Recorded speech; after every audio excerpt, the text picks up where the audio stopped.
Okay, so anybody that is familiar with the PvP and deep desert of Dune Awakening knows it has problems. Deep problems, forgive the expression. Let's not talk about the cheaters, the hacks, and programs that completely just ruin everything. But anyway, we can talk about the unbalanced mechanics of PvP in the desert. As we know, there was a time where scout ornithopters, you could just ram them into players and kill them instantly, and there wasn't anything they could do. Scout ornithopters with rocket launchers are just a completely OP and unparalleled dominant force in the skies over PvP. And you just had groups of players in these things roaming around the desert, not looking for resources, not mining spice or titanium, just looking for players to gank. And they would just sort of ram into other helicopters, force them down on the ground, and then blow them up. Or things like that anyway. So, yeah.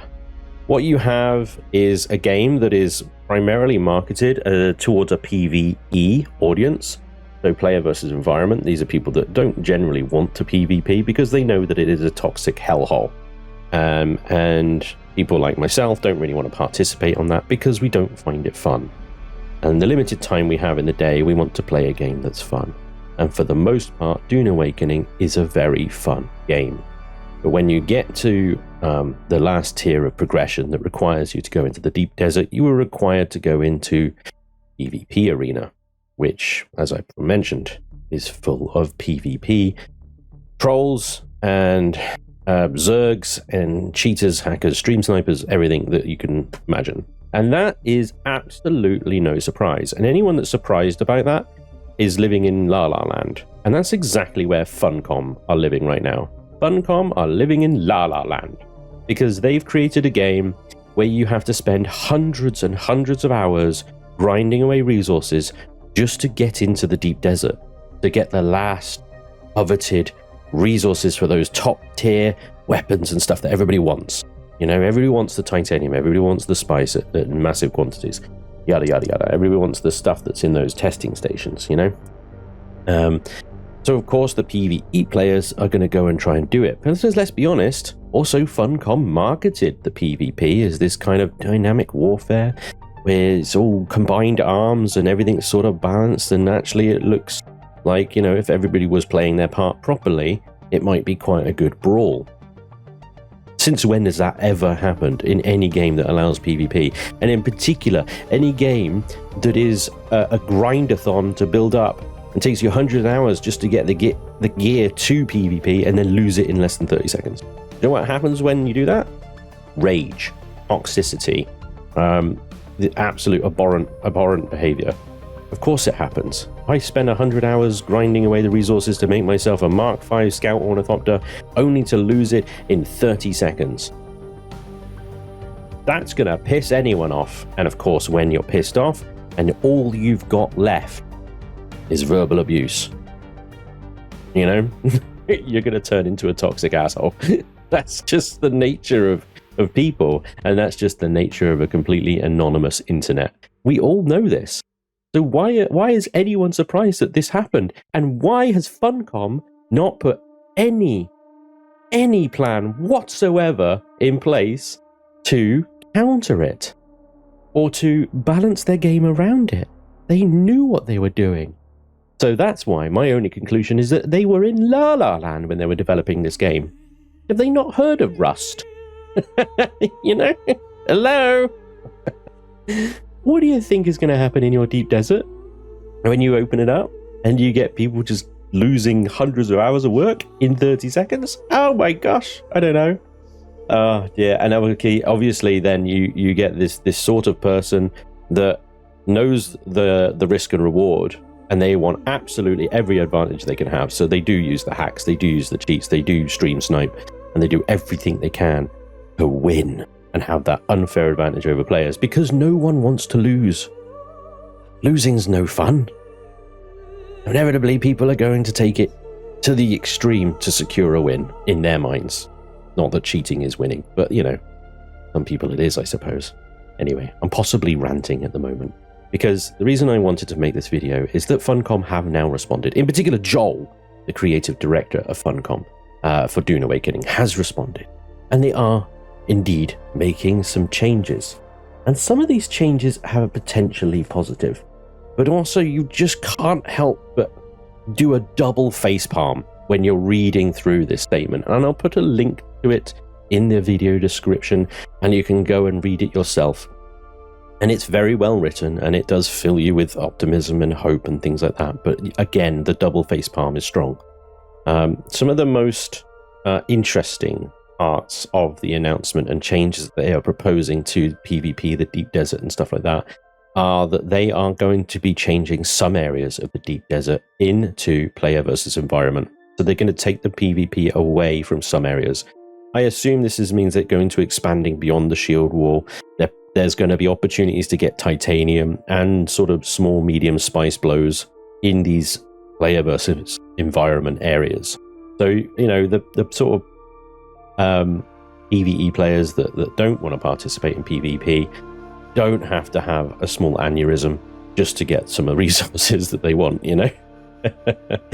But they said, and I know they said, and I don't actually have a link to this, and I apologize because it might just be hearsay, but I'm pretty sure at some point they said in no uncertain terms that no, the Deep Desert will never be PvE. I'm pretty sure they said that at one point.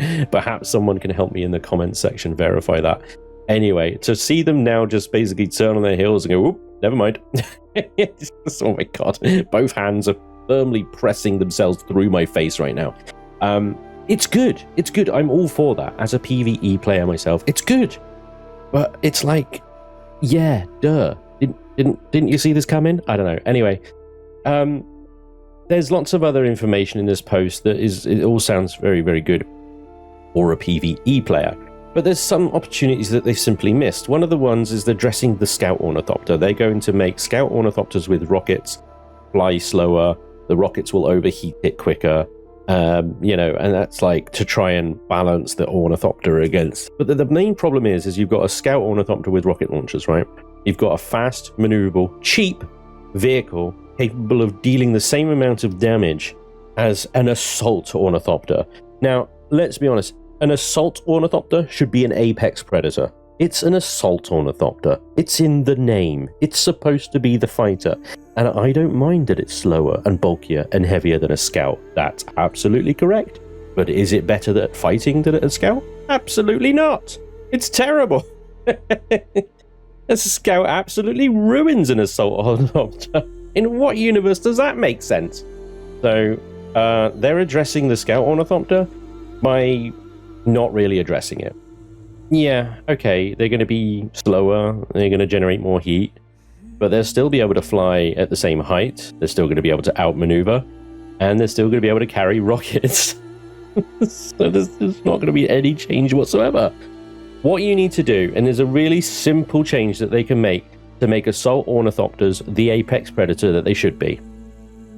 Limit the height of scout-thopters with rockets on it. That's it. That's all you need to do. You don't need to change anything else. But if a scout ornithopter with rockets on can only do 600 meters, then an assault ornithopter can get above it and blow it out the sky, even though it's slower, fatter, and heavier. You know, and there you go. That's it. Because the way that dogfights in the air work is generally whoever's got the high ground wins. You know, if you've got the high ground, you can rain death on the other player. So if you limit the scouts with rocket launchers, problem solved. You know, they're still fast. They can still use their rockets. They're still maneuverable. They can get the hell out of dodge really easily, but in no way can they outfight an assault ornithopter. And that's the way it should be. Again, I'm digressing and I'm ranting like crazy, and I do apologize. Let's move on. So they're introducing also another handheld rocket launcher because they're trying to... The Deep Desert was always supposed to be what Joel keeps returning to is this combined arms theory, where you have ground and air assets. And at the moment, there's absolutely no point in ground fighting whatsoever, because you just anybody on the ground, you just obliterate with rockets from the sky, which makes sense. That's generally how real warfare works as well. So you need something on the ground that essentially denies the air and vice versa. So they're introducing a tier 5 rocket launcher on the ground, and anybody hiding in a bush can lock onto an ornithopter and, you know, do a significant amount of damage to it and possibly even bring it down, especially if that ornithopter is distracted with an aerial dogfight or something like that. So I don't know if this is good or bad. We'll have to wait and see on this one. But the fact that they're making it more accessible for people entering the deep desert to have some kind of answer to airborne threats, I have to say it's probably going to be a good change. We'll have to wait and see that one. Again, it's a good step in trying to figure this all out, I think. They're going to change the Landsraad as well. So the Landsraad is kind of this weekly competition where it's just a race to get a bingo card, a row of 5 across the Landsraad, and then you can claim victory, basically. And each task opens up, and you've got to fulfill that task in order to claim the square. Pretty straightforward. But essentially, at the moment, it's very much in benefit of larger guilds who stockpile a ton of resources, because as soon as a task opens up, they grab those resources, they take them to the representative, the quartermaster, and bam, they get the square. I've seen this happen. A task opens up, and within 5 minutes, it's claimed and done. You know, so they're looking to try and obviously address that. They're going to be changing and tweaking the Landsraad in order to make it so that smaller guilds and solo players have micro rewards, and they can continue to contribute to houses even after that tile has been claimed or whatever, so that stockpiling guilds don't just get everything. You know what I mean? I think that's probably a good change. They're also he talks also about just changing the tasks. So in future expansions and stuff, there might be tasks where you have to go and kill a certain boss, or do some POIs, or carry out things that cannot be stockpiled. And I think that's good as well, because again, that takes away that kind of stockpiling advantage of the larger guilds. So yeah, all this is to sort of come in future updates and stuff like that. One of the interesting things they do talk about, and it's not a confirmation, it kind of goes into, oh, maybe if we add raids to the game. So they're definitely thinking about adding raids to the game. If they add raids to the game, then that might add to the Landsraad. It's very wishy-washy. Oh, maybe we'll do this. I don't know. I think they should add raids to the game. I mean, I'm not looking at that and going, I'm not sure about that. I'm like, fuck yes, dude. Come on. Let's go. More PvE content. It's good, as long as it's done well, you know, and it's not just one of these wave-based timed nonsenses that you get in the deep desert. Then let's go for it. Let's have some raids. Why the hell not? You know, so hopefully they'll add that in future expansions, and hopefully they won't be a DLC that you have to pay for, and they'll just be part of the free updates. They do talk about extra content coming in, both free and via DLCs and stuff like that. So I think we're definitely going to be seeing some kind of pay-to-win DLCs coming in the future. That is inevitable, let's be honest. But overall, Joel's post and the direction that they are sort of going in, I think, is generally positive. They don't really address much in the way of the hacks and stuff. It is mentioned slightly in that post. Again, like I said, the link is down below. You can read it for yourself. I'm not here to just read for you. They do mention it somewhat, that there are people abusing mechanics. They don't say hacks and things like that specifically, but I don't think they're going to be allowed to say that. Overall, I think it's all good. But the double facepalm is strong, because it's like, yeah, duh. You know what I mean? Oh boy, we'll have to wait and see on a lot of it, whether it actually improves things. For now, the deep desert is just the inevitable cesspool of toxicity and cheaters that it was always going to be. And that's no surprise. Let's see if Funcom can fix it. I seriously hope that they do kind of like ban sessions. So they'll gather a big long list of people that have been found cheating, hacking, or whatever like that. And instead of them banning them in dribs and drabs, they just go ban the whole lot every month or whatever. Because then it's such a larger impact on shutting down the hacks and the cheats.